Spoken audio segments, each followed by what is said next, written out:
Όλα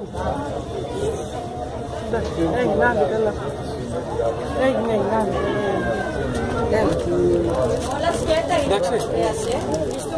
Δεν έχει άλλο.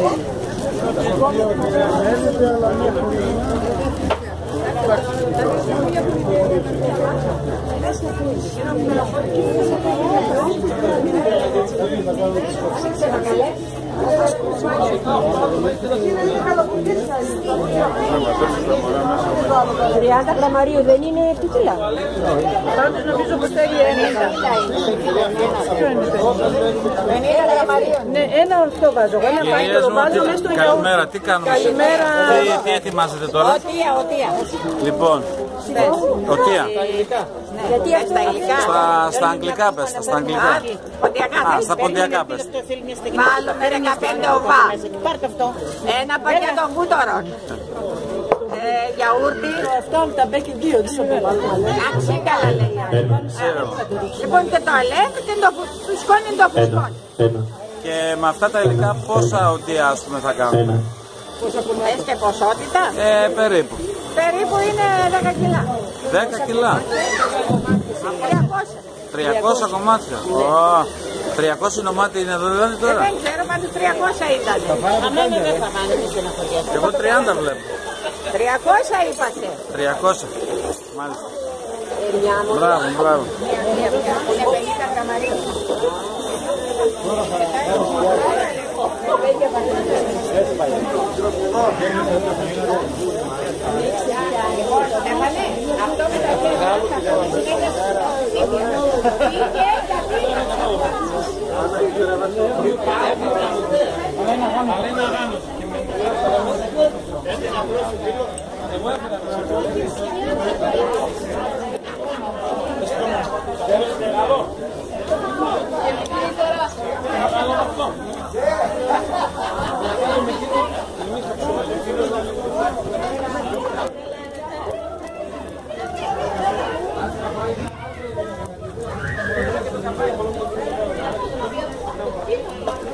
Πάνε μια καρέκλα κάτω.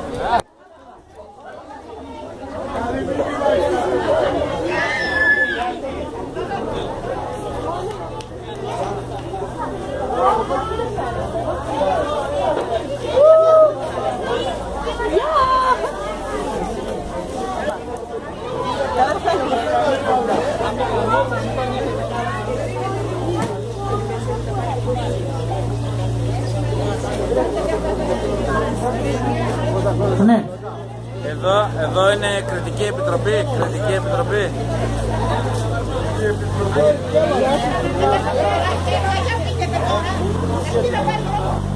Εσύ πάρε το ρεκά. Για πάμε λίγο.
Επειδή θα αρχίσουμε θα σας παρακαλούσα όλους και όλες να περάσετε μπροστά από τα τραπέζια για να ξεκινήσουμε τη διαδικασία για να φαίνεται το τι κάνουμε.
Σήμερα, σαν σύλλογος, σαν ποντιακός σύλλογος, για να βοηθήσουμε και την κουλτούρα και να μάθουν τα παιδιά μας τι σημαίνει ποντιακά έθιμα και τρόπο ζωής, είπαμε θα κάνουμε μια επίδειξη παρασκευής παραδοσιακών ποντιακών φαγητών.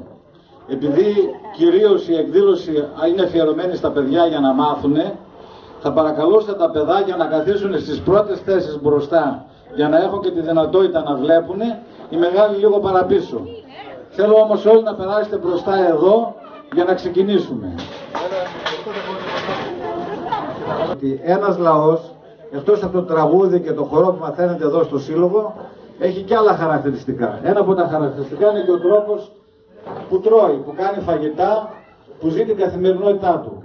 Σήμερα θα σας δείξουμε λίγα από τα πολλά παραδοσιακά φαγητά που γινόταν στον Πόντο και θα προσπαθήσουμε να τα κάνουμε και νομίζω θα το πετύχουμε με τον παραδοσιακό τρόπο όπως γινόταν στον Πόντο. Έτσι αυτό προσπαθούμε να δείξουμε.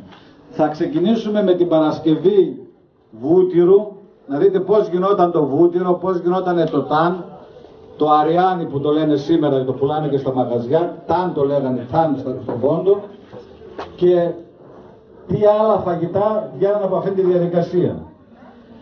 Πριν ξεκινήσω να ευχαριστήσω όλες τις εθελόντριες, τις γυναίκες εδώ και τους άντρες που βοηθάνε για να γίνει αυτή η εκδήλωση, όπως και κάποιους ανθρώπους οι οποίοι μας κάνουν δωρεά το γάλα, το τυρί, το αλεύρι, τα υλικά που χρειαζόμαστε σήμερα.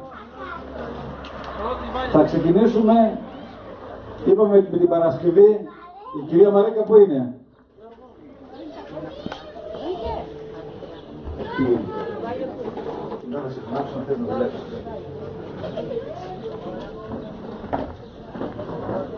Πριν από 5-6 μέρες πήραμε το γάλα, το κάναμε γιαούρτι, το έχουμε εδώ έτοιμο, θα το βάλουμε μέσα σε αυτό το δοχείο και θα δείτε τον τρόπο πώς θα γίνει το βούτυρο και το τάν. Αυτό εδώ το εργαλείο λέγεται στα ποντιακά σιλάνγκι ή τουρβάνι. Και η διαδικασία αυτή, κουνώντας το για να βγει το βούτυρο, λέγεται τουρβανίζου. Έτσι δεν είναι? Έτσι λέγεται? Τουρβάνισμα, έτσι. Οι μεγαλύτεροι τα ξέρουν καλύτερα από εμάς. Οπότε, να κάνουμε τη διαδικασία, να ξεκινήσουμε. Βάλτε λίγο μέσα το γιαούρτι.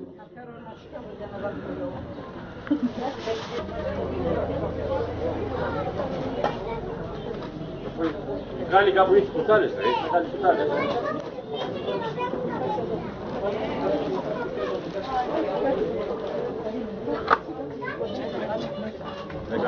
Γεωργία, φέρει μια μεγάλη κουτάλα από εκεί πέρα, μεγάλη.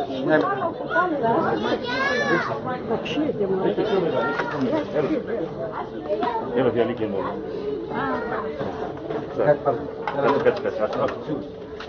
Θα το παίρνει κάμερα. Περίμενε. Εγώ δεν βλέπω τα παιδιά όμως. Από εδώ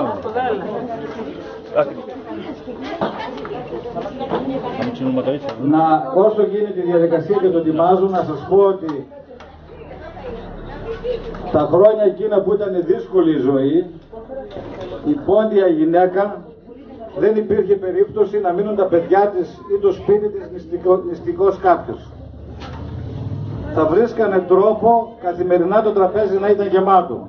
Αρκεί στο σπίτι να υπήρχε 1 ή 2 αγελάδες, να είχαν κάνει το σιτάρι της χρονιάς, να το είχαν ετοιμάσει, και ένα μικρό παξέ όπου ετοιμάζαν πράγματα για το χειμώνα. Εάν είχες αγελάδα, το σιτάρι σου, από τα γαλακτομικά και τα ζυμαρικά, και είχαν πάρα πολλά φαγητά και πάντα είχε κάτι η οικογένεια να φάει. Ήταν ευρηματική. Δεν είναι οι εποχές σημερινές που θα πρέπει να πάνε να αγοράσεις, ξέρω εγώ, κρουασάν, γαριδάκια και ό,τι άλλα, σάντουιτς ή delivery να έρθουν στο σπίτι. Ήταν δύσκολη η ζωή και έπρεπε να είσαι άξιος και ικανός για να μεγαλώσει την οικογένειά σου. Αυτό στον Πόντο οι γυναίκες το καταφέρνανε πάντα. Σπανίως θα υπήρχε σπίτι που να μην είχε να φάει. Ενώ θα χτυπάμε το ξυλάκι για να κάνουμε το βούτυρο, να δουρβανίσουμε, θα κάνουμε φιλωτά, θα κόψουμε υβριστό, θα τα ψήσουμε, θα κάνουμε περέκ, θα κάνουμε οτεία, θα κάνουμε κιντέατα, θα κάνουμε τανωμένο σουρβά. Έτσι για όλα είμαστε έτοιμοι. Και όλα αυτά θα τα δοκιμάσουμε κιόλας. Θα τα φάμε, θα τα καταναλώσουμε, να δούμε και τη γεύση που έχουν και για τους μικρούς. Όταν είσαι μια παρέα, αν διαφημίσουμε τα ποδιακά μας φαγητά, θα είναι πολύ καλό. Είναι μια σωστή υγιεινή διατροφή. Ποιος θέλει να δοκιμάσει? Κανένα. Ποιος θέλει να δοκιμάσει?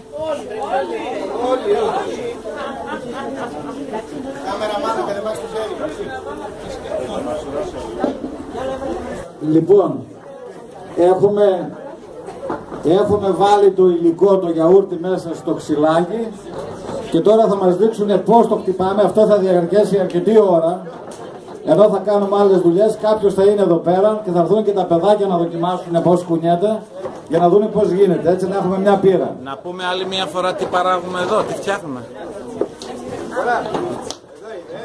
Είναι χαρακτηριστικός ο τρόπος που το χτυπάμε. Έτσι θέλει κόλπα, δεν του πας πέρα εδώ. Θέλει να κουνιέται για να χτυπηθεί το καϊμάκι να γίνει βούτυρο. Και βάλαμε και λίγο χλιαρό νερό μέσα, λίγο ζεστό, για να μαλακώσει το καϊμάκι να γίνει βούτυρο. Έτσι. Γιώτη, πού είναι ο Ιωαννίδης? Έτσι για την αφιλωτά και το αυριστό. Οι κυρίες που είναι, θα αλλάξουμε λίγο διεύθυνση, λίγο θέση για να δείξουμε και αυτή την Παρασκευή. Έχουμε έτοιμο ζυμάρι, ζυμωμένο, όπως κάνουμε τις πίτες. Οι δύο οι κυρίες θα ανοίγουν φύλλα, όπως κάνουμε για την πίτα, και τα οποία θα τα ψήψουμε επάνω σε αυτό εδώ το εργαλείο, το οποίο λέγεται στα ποντιακά σάτς. Έτσι γίνονται έτοιμα φύλλα για πίτες, τα οποία τα χρόνια εκείνα τα αποθηκεύανε, τα είχαν στο σπίτι τους για όλο το χειμώνα. Συνήθως φτιάχνανε 2 φορές το χρόνο αυτή τη διαδικασία. Μία φορά την Άνοιξη πριν αρχίσουν οι δουλειές, για να έχουν έτοιμα φύλλα για πίτες και για ό,τι άλλο χρειαζόταν, και υβριστό για το καλοκαίρι που θα για όλη τη χρονιά που είχαν δουλειές και δεν είχαν χρόνο να παρασκευάσουν αυτά. Και μία άλλη δεύτερη φορά το φθινόπωρο για να τα έχουν για όλο το χειμώνα. Τα αποθηκεύανε σε ειδικό χώρο να μην έχει υγρασία και φυσικά τα είχαν και προστατευόμενα με ειδικά σεντόνια για να μην λερώνονται. Και όταν χρειαζόταν είχαν έτοιμα υλικά και φτιάχνανε τις σπίτες τους.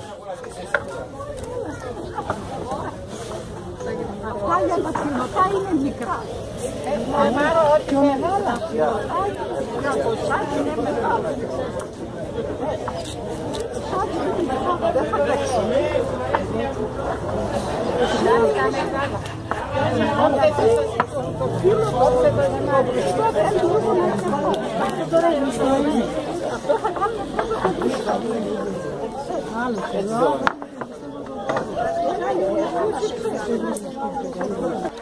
Δείτε τον τρόπο πώς ανοίγεται το φύλλο. Έτσι. Οι κυρίες που τα παρασκευάζουν είναι κάποιες ηλικίες, οπότε πιστεύω ότι κάνουν την παράδοση.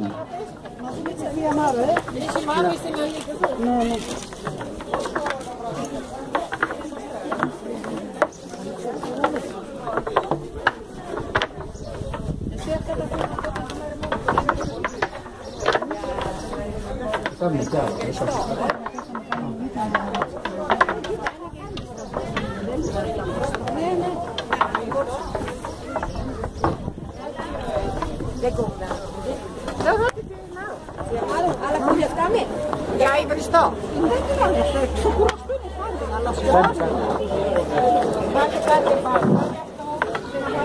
Αυτό το μπαλάκι που κάνουν εδώ πέρα από το ζυμάρι για να ανοίξουν τα φύλλα, ξέρει κάποιος πώς λέγεται που στα ποντιακά? Σήμερα οι γυναίκες το λένε στο σπίτι του όταν το πλάθουν μπαλάκι. Πώς το λέγανε στον Πόντο? Ποντιακά πώς λέγεται αυτό? Κολόθι είναι το ψωμί, το μικρό το ψωμάκι. Είναι κολόθι είναι το ψωμάκι το μικρό. Κούντα το λέγανε αυτό. Κούντα. Στον Πόντο, στον ιστορικό Πόντο. Έτσι. Κολόθι είναι το μικρό το ψωμάκι που τα φτιάχνανε ειδικά για μας τα μικρά τα παιδάκια και το βγάζανε νωρίτερα από το φούρνο γιατί ήταν μικρό και ψινόταν νωρίτερα και μας το δίνανε για να φάμε και χαιρόμασταν πολύ όταν είχαμε ένα μικρό ψωμάκι. Ήταν τα σημερινά, είπαμε, τα κρουασάν και τα αντικατέστησαν τα κρουασάν. Και όταν το βγάζαν από το φούρνο και είχαμε και ζεστό ψωμάκι και βούτυρο, το βάζαμε, ήταν πεντανόστιμο. Μπορείτε να βάλετε. Μπορείτε να ξεκινήσετε. Ποιος θα... Βάλια. Βάλια, αλλά ξεκινήσεις να ψήνεις. Εδώ είμαι. Έλα.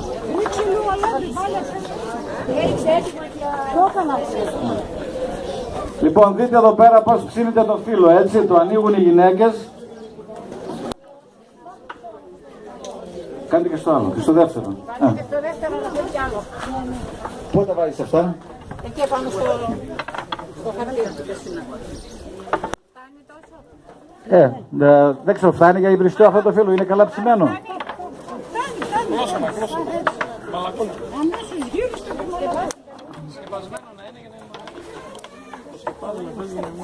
Αυτό το φύλλο τώρα που ψήθηκε, κατευθείαν το βγάζουμε, αφού ψηθεί λίγο, το αποθηκεύουμε εδώ πέρα.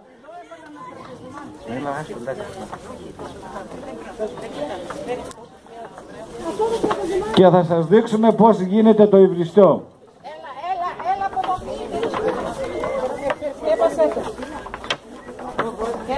Δύο παιδιά να τα σκεπάσουν. Δύο παιδιά πίσω. Πάλι πίσω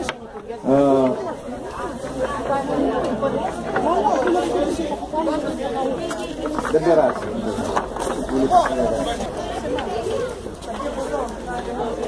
Δίληξε τα φύλλα για να κόψουν υβριστό. Ξέρεις, θα το κόλλει τα πετρελίγεις. Ξέρεις, έλα Γεωργία. Άστε, έλα. Φίλε, άστε το κάνει Γεωργία. Πάνε.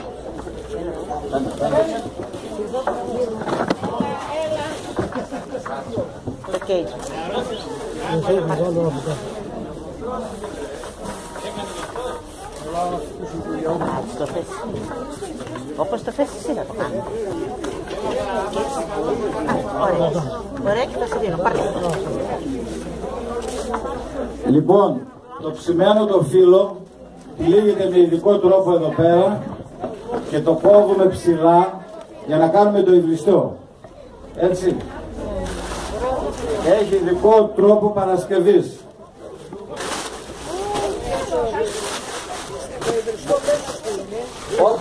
Αν δεν βλέπετε, μπορείτε να δείτε λίγο προς αυτά τα παιδάκια να βλέπετε πώς γίνεται η διαδικασία. Το υβριστό είναι τα σημερινά περίπου τα μακαρόνια. Ή οι χιλοπίτες καλύτερα, γιατί είναι λίγο φαρδί. Μακαρόνια φτιάχνανε με άλλο τρόπο. Φτιάχνανε μακαρόνια και το λέγανε μακαρίνα στον πόντο. Τι είναι τώρα? Πριν ξεκινήσει άμα πει τσίπρο θα κόψει τα δάχτυλα. Έτσι μου είπανε. Είναι μερακλής ο... Λοιπόν, μπορείτε να δείτε έτσι την Παρασκευή του πώς γίνεται. Πόσο όμορφα κόβεται αυτό το πράγμα το υβριστό, το οποίο μετά το βάζανε στο φούρνο και το ψήνανε για να διατηρηθεί. Έτσι και ύστερα το μαγειρεύανε. Θα σας δείξουμε μετά πώς μαγειρεύεται κιόλας. Θα κάνουμε φαΐ από αυτό.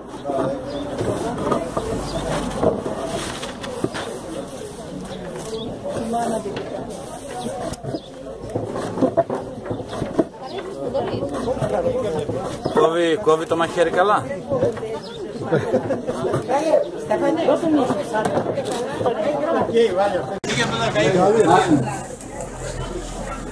Αυτά είναι οι τσουκνίδες οι σημερινές. Έτσι, είναι ένα φαγητό κι αυτό. Και βασικά, επειδή δεν χρειάζεται ούτε βούτυρο ούτε λάδι, ήταν το φαγητό της Μεγάλης Παρασκευής, νηστίσιμο. Το φτιάχναν και νηστίσιμο τη Μεγάλη Παρασκευή, συνήθως κάναν κοιτέατα χωρίς αυτά ή κορκότα με φασόλια, τα οποία δεν βάζεις λάδι. Την Παρασκευή για τα κοιτέατα θα μας τα κάνει εδώ η Θεία Ειρήνη, η οποία είναι, πόσο χρονών θεία είσαι Θεία? 50 χρόνια τους. 90, να είναι γεροί.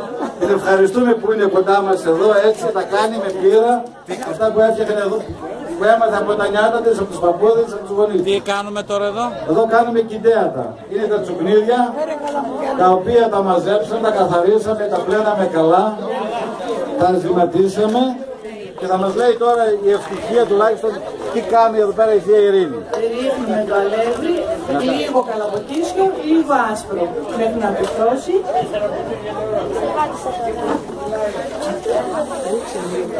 Λίγο άσπρο, λίγο καλαμποκίσιο, λίγο κύμα. Βάζουμε μέσα στα τσουκνίδια, στα κιντέατα, αλεύρι, καλαμποκίσιο αλεύρι από καλαμπόκι και αλεύρι άσπρο από σιτάρι για να πυκτώσει. Άλλα τι υλικά βάζουμε μέσα, ευτυχία. Σκόρδο, στην αρχή στο ξεκίνημα βάλαμε σκόρδο και δυόσμο. Και έχει μέσα σκόρδο και δυόσμο. Έτσι. Αυτά που θα κάνουμε εδώ πέρα είπαμε ότι θα τα καταναλώσουμε εμείς οι ίδιοι, έτσι. Μετά έχουμε πιατάκια, ποτήρια, ό,τι θέλουμε, κουτάλια, ψωμί, θα τα φάμε, τα δοκιμάσουμε να δούμε τη γεύση τους.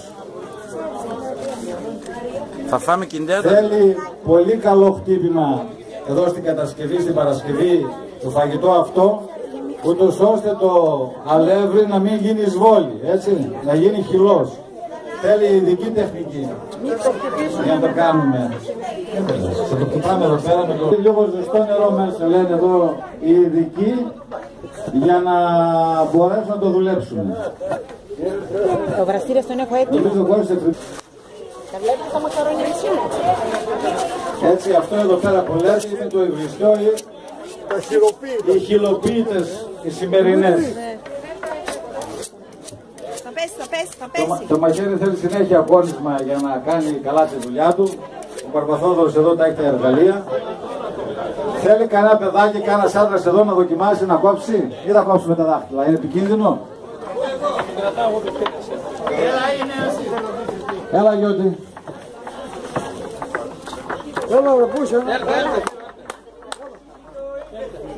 Έλα μέχρι να έρθει ο Γιώτης θα τα κόψει.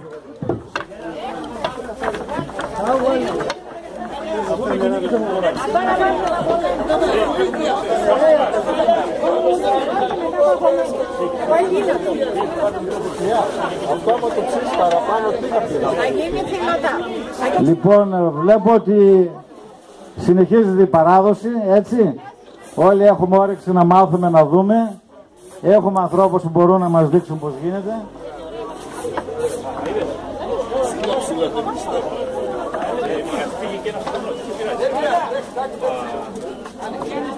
Τι κάνει, τελείωσε το φάτα,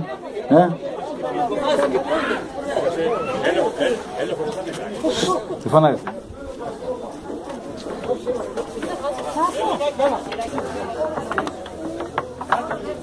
Ο Θείο Γιώτης τον αρέσει το ποτιακό φαγητό και τα κόβει πολύ όμορφα εδώ. Με αυτά μεγάλωσε κι αυτός. Είμαι πολύ μεγάλος, ναι. Είναι μεγάλος, αρκετά μεγάλος. Και τελειώσαμε. Εγώ μπορώ να κόψω ακόμα ή δεν είμαι μεγάλος? Και εσύ μπορεί να κόψεις, να μαθαίνεις. Περίμενε, κουνίζουμε το μαχαίρι τώρα, περίμενε. Εδώ, μένα ξέρω.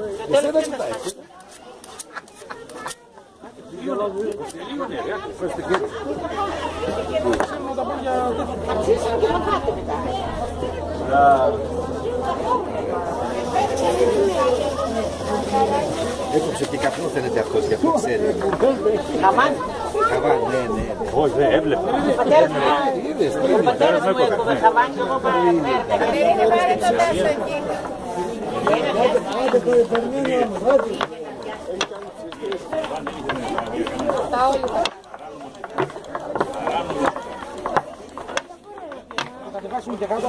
Όχι, αυτό δεν είναι φρυνοτό.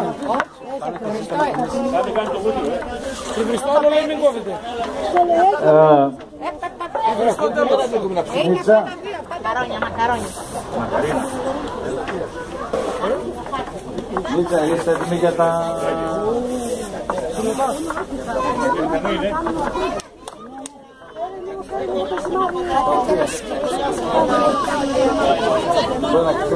Τι θες παιδιά μου?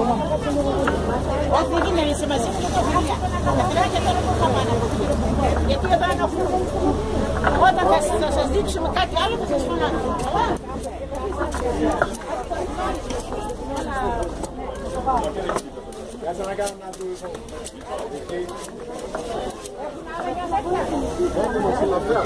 Τελευταίο.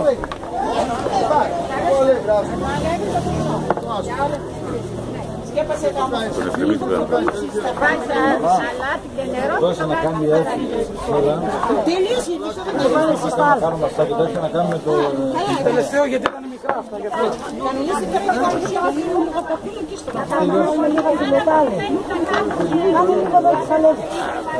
Ποιος ξέρει να τρώει. Ποιος ξέρει να τρώει.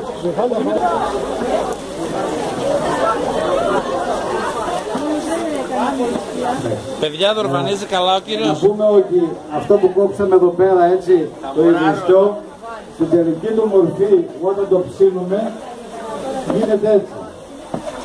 Έτσι, αυτό είναι τώρα το ψημένο, αυτό που κόψαμε εδώ πέρα νωρίτερα, είναι το ψημένο το έτοιμο για να το μαγειρέψουμε. Θα το κάνουμε φαΐ μετά. Γίνεται στα φαΐ να το δοκιμάσουμε. Το τυλίγουμε αυτό και το κόβουμε απευθείας για να γίνει πιστό. Γιατί στεγνώνει μετά και δεν μπορεί να κοπεί. Έτσι.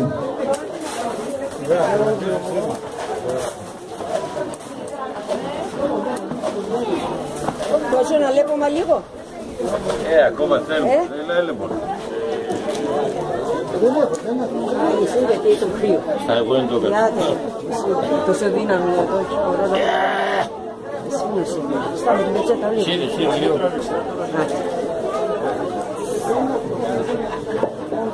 Και εδώ το φαΐ ακόμα θέλει. Αλλά είναι καλό, χλιαρό είναι. Διπλό βάλε το πανί. Το πανί είναι για άλλο στάφι.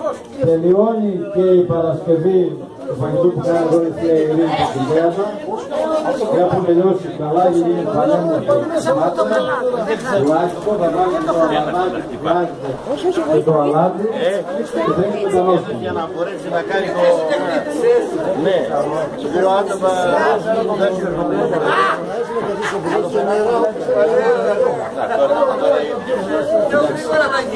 Εάν κάποιος θέλει νερό, έτσι επειδή έχει ζέστη,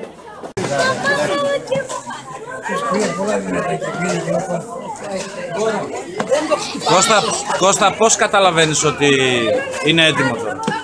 Από το χτύπημα. θα συνεχίσουμε. Αλλά οι μανάδες μας από το χτύπημα καταλάβαιναν ότι έγινε και δεν το άνοιγαν όπως εμείς κάθε τόσο. Από το χτύπημα μαζεύεται το γιαούρτο κούτουρο επάνω. Θα δούμε πώς γίνονται τα οτεία, τα ξέρετε. Άρα δεν σε πρόλαβα.